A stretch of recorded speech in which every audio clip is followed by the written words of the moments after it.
Let's talk shop. The NBA 2024-2025 Midseason Awards are here. Casuals only. Let's get it.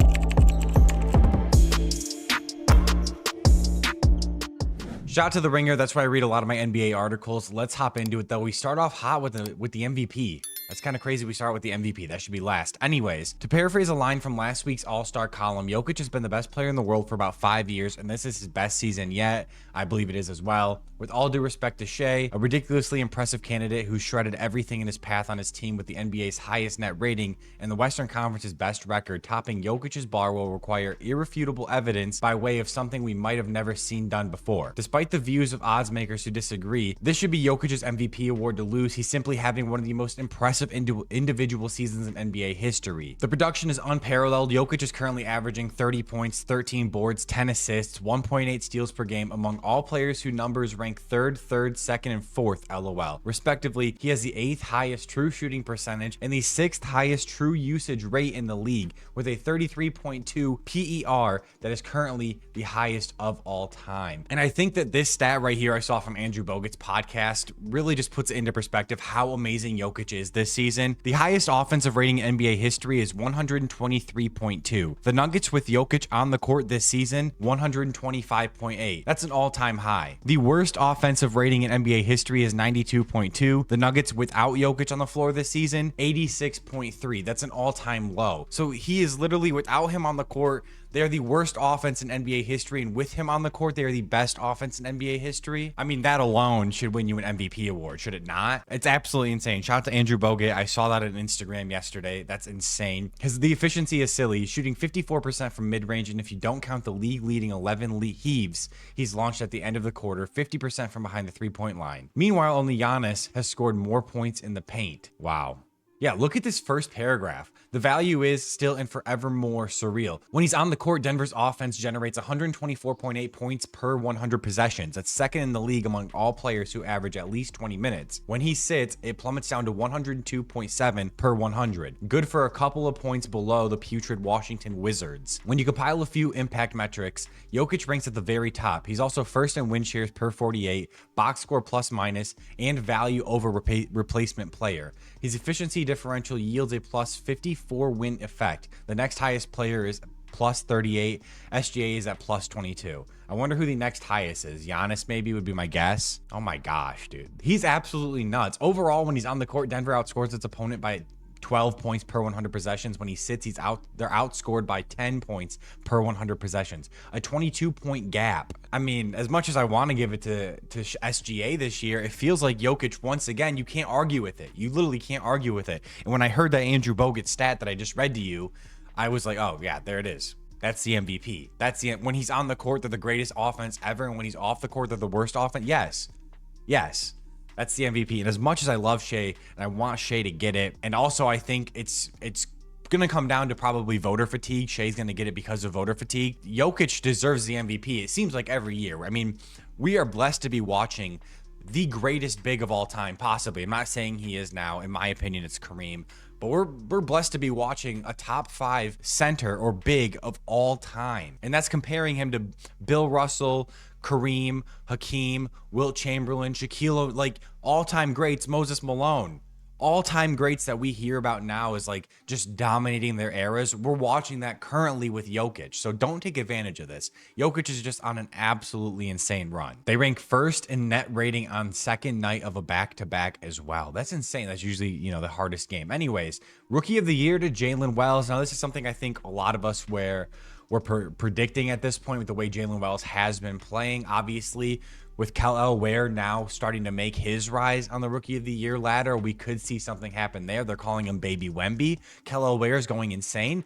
But let's talk about some Jalen Wells. Rookie of the Year basically never goes to a scrappy, offensively limited role player who shows up every day and comfortably handles the tedious chores nobody else wants to do. This is Wells. Without him, Memphis's rise back to the upper echelon of its conference would be significantly less smooth than it's been. Wells' list of responsibilities include, but is not limited to catching passes, making shots, and hounding the other team's best player as they run up and down the court, so none of his teammates have to do that. The usage rate of his defensive assignment on average is 22.65%. That's the third highest out of 136 players who's logged at least 1,000 minutes this season. Translation: Memphis's coaching staff really trusts him. Wells is disciplined, quick, versatile, and tireless. On the ball, he shows his hands, absorbs contact with his chest, and knows where his help is coming from. Off the ball, he works hard, denies stars access to it, and important stuff that rookies take years to learn. And you know, it's not a big deal or anything, but Wells also leads all rookies in points and threes and is second in plus minus. If driving a gap or closeout is necessary, he can do it. Every other realistic candidate has worse counting stats, is less efficient, and plays on a team that can't sniff Memphis's record. Would he be the worst rookie of the year ever? Possibly. Any chance of him making an all-star team is already zero, but he was the 39th pick in last year's draft, so Memphis absolutely could not care.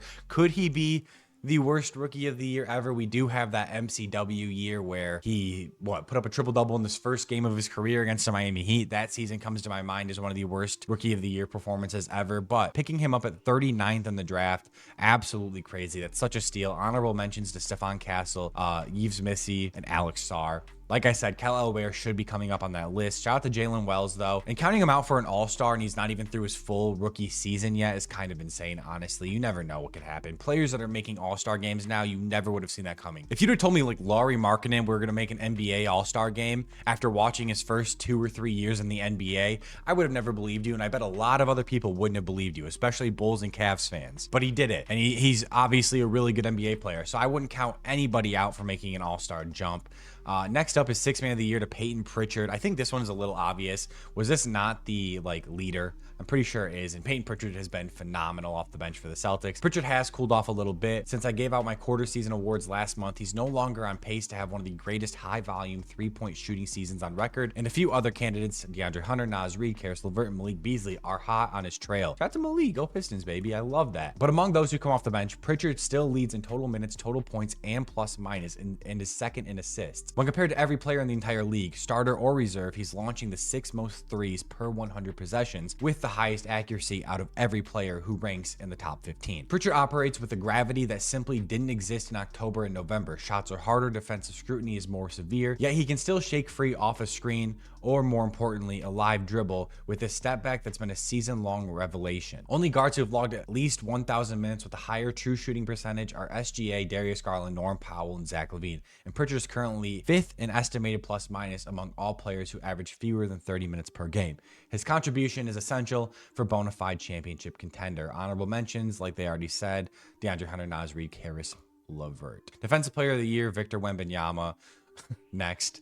Evan Mobley, Dyson Daniels, Lou Dort, all very good options. Mobley should get one, but the next 10 to 15 years is going to be absolutely insane for the Defensive Player of the Year. We have Wemby, Evan Mobley, Rudy Gobert is still playing at a very high level defensively. But these two, specifically Victor Wembanyama, Evan Mobley, and like I already talked about, Kel Elware is somebody I'm watching that could possibly make a running for a Defensive Player of the Year in the future. So I think the Defensive Player of the Year award isn't necessarily Wemby's every year. He's probably the favorite every year, but there are going to be a couple guys battling for this award, and they're all going to be very, very good defensive players. I'm really excited to watch that play out over the next 10 to 15 years. Coach of the Year to Kenny Atkinson. This is another one that we could say next on. I mean, last year with JB Bickerstaff, were they a first round exit in the playoffs? No, they beat the Orlando Magic last year in the first round. So they were a second round exit.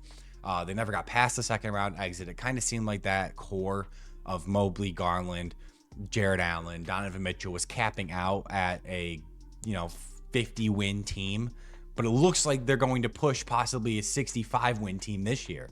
So I mean, the jump that they have taken from last year to this year, changing coaches from JB to Kenny, it's been absolutely insane.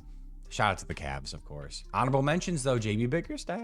We love that. Most improved player, Norm Powell. Obviously, Norman Powell has been absolutely incredible. Cade Cunningham being the betting favorite as a former #1 pick who's finally alongside a rational supporting cast playing for a head coach who won't undermine his development makes zero sense. I've always been an advocate for players that should turn out because they were drafted high shouldn't be able to win the most improved player award, especially in year 4, year 5. You're expected to be that good. Whereas a guy like Norman Powell, we've already seen him kind of cap out on what we thought Norman Powell was going to be for the rest of his career. And now he's taking how big of a jump? 10-point jump, 13.9 to 23.9. So 14 points to 24 points. You're taking a 10-point jump at 31 years old after we thought you capped out 6 years ago. Yeah, he 100% deserves it. And that's nothing against Cade Cunningham or the players that have won it before him that, are younger players. But it's just like Kate Cunningham is expected to be this good. We knew he was going to be this good. And if you watched Piston games like I have for the last 4 years, and you didn't just listen to the media or just rat on them because they lost 28 in a row, you would have known Kate Cunningham was going to do this. So huge shout out to Norman Powell. Well deserved. I hope he gets it.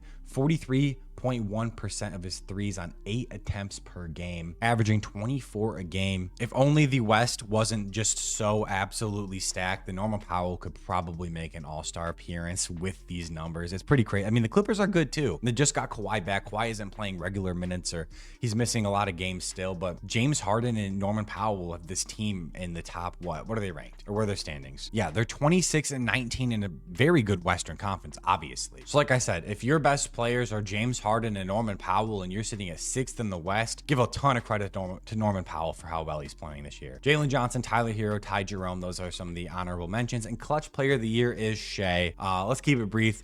SGA is a samurai. In the last 5 minutes of games in which the scoring margin is within 5 points, his usage rate 41.5 and true shooting percentage of 67.9 could probably summon enough warm air to reverse polar vortex. What that is, just an insane analogy. I don't even know what that is. That's so could probably summon enough warm air to reverse a polar vortex. I don't know what that means. I'm sorry. That doesn't make any sense to me. Also, I assume it obviously means it's very good, but also his 58.8 points per 100 possessions ranks second in that sample size. If the Thunder are in a dogfight and SGA is on the court, it's unlikely they'll lose. If he doesn't win this award, it's probably because the Thunder were ahead in too many games to even need him at the end. And that's also why he just got his first 50-point game. The Thunder are always ahead by 20 or 30 in the fourth quarter. SGA is on the bench for the whole fourth quarter. He gets to 30 points. They're ahead by 30. And he doesn't have to sniff a 50 ball, which he just did the other night. 4 nights ago at this point, I think. Shout out to SGA.